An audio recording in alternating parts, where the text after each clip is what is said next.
Welcome to the Tech Egg. Don't get scrambled. Enjoy the video. In this video, I will explain how to use the Money Lover app. First, download the app from your device's app store.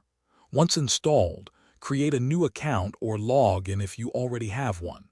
Then, set up your initial wallets for cash and bank accounts.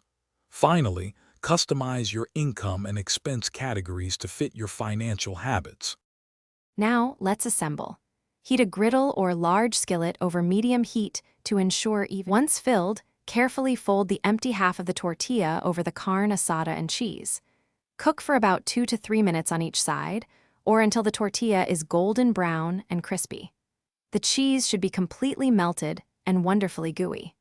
Gently press down with a spatula to help the quesadilla crisp up evenly and ensure all ingredients are heated through.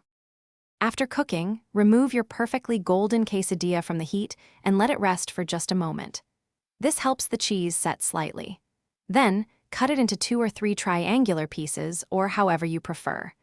Serve your quesadillas de asada immediately with your favorite toppings, such as fresh salsa, creamy guacamole, or a dollop of sour cream. Enjoy your homemade meal. Thanks for watching. Consider subscribing if I helped unscramble your problems.